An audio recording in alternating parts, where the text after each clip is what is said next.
para sabermos o porquê que Elias foi um profeta tão ousado.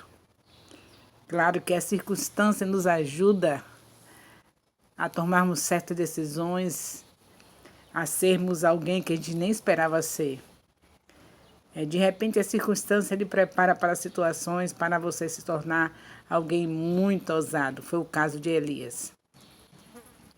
Nós vamos falar de Elias logo após ao capítulo 17 do primeiro livro dos Reis. É aí que nós vemos o destaque sobre a vida de Elias. Mas é preciso saber um pouco desde o início para poder saber por que ele chegou a essa ousadia e essa ligação tão grande com o Deus de Israel, porque sem ele não poderia fazer o que ele fez. Graças a Deus, porque nós estamos num tempo de profetas, como diz Atos 2,17, profetas e profetisas, e nós não temos motivo para recuar diante das aflições que a igreja vai passar nesses últimos dias que está aqui na terra. Foi o Senhor que falou que no mundo nós teríamos aflições. Imagine que tipo de aflição a igreja não vai passar num mundo tão corrompido, no estado em que o mundo está. Nós estamos numa era digital e precisamos aproveitar a era digital como filhos de Deus para anunciarmos a palavra, chegarmos mais rápido em todos os lugares. Por isso também que eu tomei essa decisão de ser essa profetisa ousada, que mesmo sem ter preparo, imaginaria se ele pensava que seria essa pessoa ousada. Mas o tempo nos ajuda. A gente olha para os quatro cantos e vê que tudo está cercando-nos, que é um cerco e a gente tem que se defender. Então, Elias, aconteceu isso.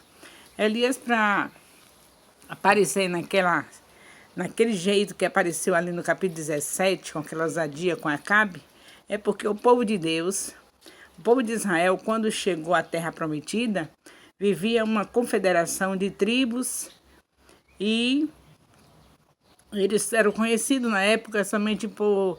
Tinham juízes, não é? Só tinham juízes, eles não tinham rei. Era diferente, era um povo diferente. E o povo resolveu pedir um rei. Pediu a Deus um rei e Deus não estava a fim de dar um rei para eles naquele momento. Não era o tempo.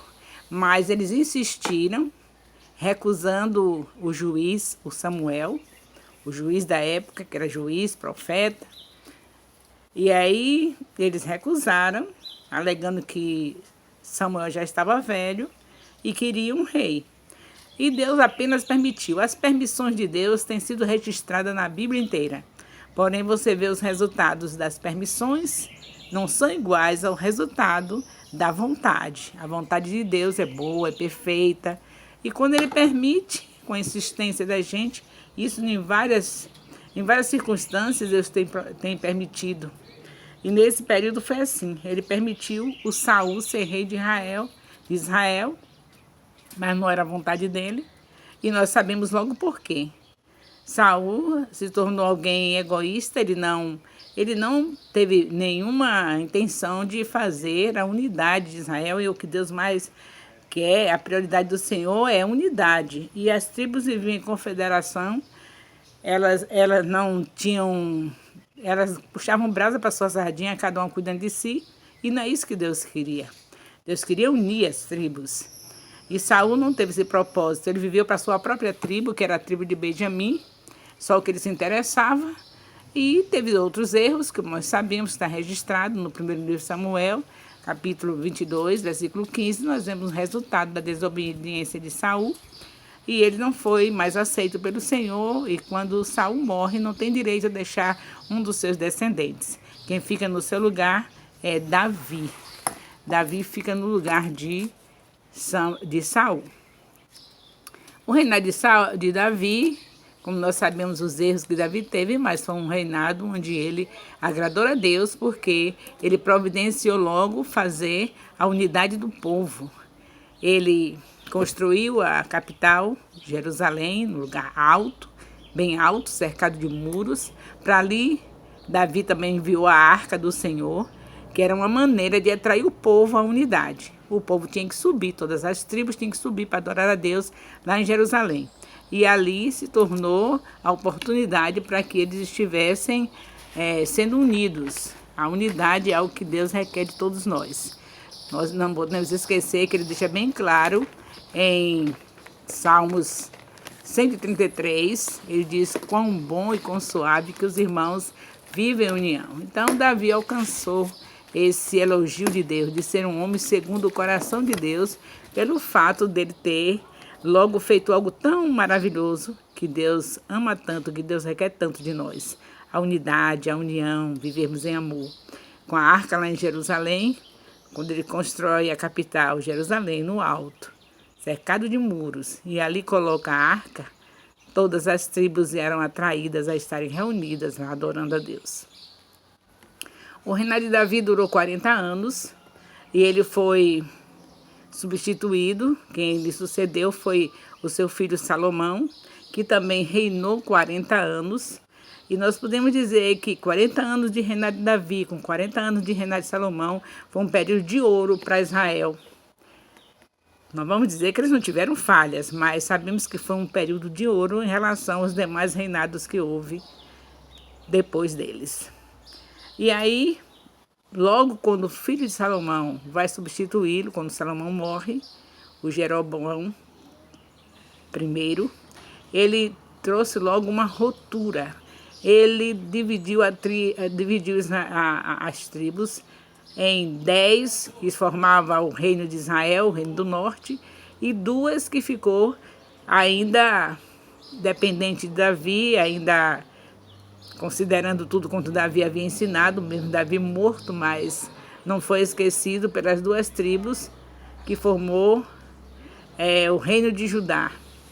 O reino de Judá ficou por 300 anos à frente, tendo sempre substitutos os seus próprios filhos. Os reis mantiveram seus filhos sendo seus sucessores durante 30 anos, exceto o período que houve a Atália, né? Que não foi legal, mas na sua maioria do tempo o reino de Judá estava sempre tendo sucessores, sendo seus próprios filhos. E estava assim na dependência dos ensinos, dos métodos que Davi usou durante o seu reinado. Portanto, Judá era bem mais sucedido. Enquanto o reino do norte de Israel, que era o reino de Israel, que eram 10 tribos, eram constantes golpes de Estado, muita desordem mesmo. E aí nós vemos o Jeroboão I mandando construir bezerros de ouro para o povo ir adorar a Deus, não ia adorar a Deus em Jerusalém. Isso é o reino do norte, o reino de Israel. Jeroboão I, ele fez essa coisa terrível de construir bezerros de ouro para que o povo não deixasse de adorar a Deus lá em Jerusalém, como foi determinado por Davi. Então eles não estavam em nada respeitando tudo aquilo que o rei Davi havia construído, tinha feito. O reino de Israel, o reino do norte, foi por um caminho diferente, porque o Jeroboão I construiu, foi bezerro de ouro e desviou o povo para serem idólatras, adorarem a um bezerro de ouro, a bezerros de ouro. Imagine que situação. O Jeroboão I manda construir esses bezerros de ouro. E isso foi terrível para o reino do norte, o reino de Israel. Que havia constantes golpes de Estado, é claro, não estava nada bem, fugiram da presença de Deus, e golpes de Estado eram constantes nesse reino.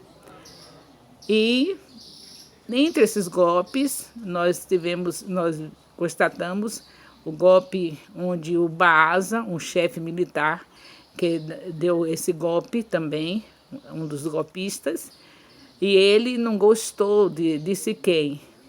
Na época, ele não queria Siquém como o que estava no momento sendo a capital, Siquém, e ele não queria, e ele fez a capital em Tisa. Aí iam mudando, fazendo essas coisas todas erradas, não gostava disso, não gostava daquilo, muita confusão, muita coisa ruim acontecendo no reino de Israel.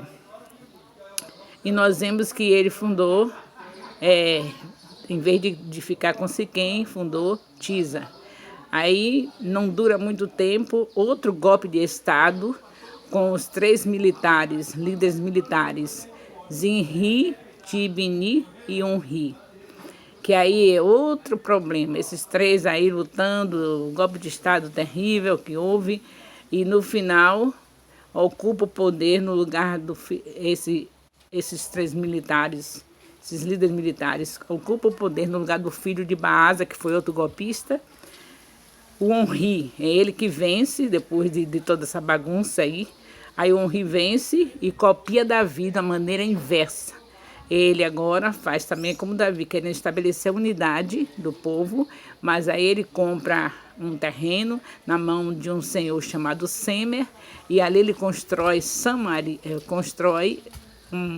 uma nova capital, que ficou com o nome de Samaria por conta do dono do terreno do qual ele comprou, chamar Semer, e aí fica Sem-Maria. Depois, com o passar do tempo, passou a ser Samaria, que ficou até o ano 722 como capital. Meu Deus, quanta coisa, né? E aí estabelece uma nova forma de culto, esse tal desse Henri, além de mudar agora a capital para Samaria, fazer uma nova capital, e agora também ele estabelece uma nova forma de culto. Ele tem um filho chamado Acabe, e esse filho ele casa com Jezabel, que era uma princesa fenícia, sacerdotisa do Baal e do Azera, essa tal dessa Jezabel, casada agora com Acabe, seu filho, que fica como rei em Israel, e assim começa uma adoração importada, e chegaram ao extremo de construir um templo para Baal. Acabe foi o pior rei de Israel. E Elias surge agora no capítulo 17 como o profeta mais ousado de Israel. Tudo depende da circunstância que você está vivendo. O que é que você quer ser? Num período onde Deus tem dito que está derramando o Espírito dele sobre toda a carne, filhos e filhas profetizando. Que tipo de profeta você quer ser? Ou que tipo de profetisa você quer ser? Você está vendo que circunstância nós estamos vivendo? Elias soube o momento que está vivendo, o tempo que está vivendo, e tomou posse do Espírito de Deus, da coragem, do poder, e se tornou o profeta mais ousado em Israel. O que é que você quer fazer? Você quer se tornar esse profeta mais ousado, essa profetisa mais ousada para invadir os bairros da sua cidade, para invadir a sua cidade, ganhando, consolidando, discipulando, enviando para destronar Satanás, para saquear o inferno? É o tempo de nós nos tornarmos os profetas e profetisas mais ousados, saqueando o inferno. E não tem outra maneira que não seja de casa em casa. Se você é uma profetiza, se junte a outra, porque o Senhor Jesus aconselha que é melhor 2 do que 1. Então, 2 mulheres de porta em porta falando da palavra de Deus, anunciando que Jesus está voltando, que é o mais rápido possível nós nos chegarmos a Ele, nos rendermos a Ele. E vocês profetas, sejam os mais ousados. Eu sei que para o homem é difícil sair de porta em porta, porque o homem é aquele que tem a obrigação de sustentar o seu lar. Portanto, no mínimo, ele tem 8 horas de trabalho fora de casa. E tem patrão, na sua maioria. Mas você pode fazer da sua empresa, do lugar onde você trabalha, ou como senhor da empresa, ou como servo, fazer de lá o seu campo missionário, ganhando vidas, de tal maneira que a cada domingo você esteja levando à casa do Senhor aquele colega ou aquele servo, se você é o empresário, que estará se rendendo aos pés do Senhor Jesus. Seja o profeta mais ousado, seja a profetisa mais ousado da época, porque é tempo de termos a ousadia do Espírito Santo. O Senhor diz: derramarei do meu Espírito sobre toda a carne. Te espero no próximo vídeo. Nós estamos no primeiro livro dos Reis, mostrando para vocês quem foi Elias e o que nós devemos ser no tempo que nós estamos vivendo.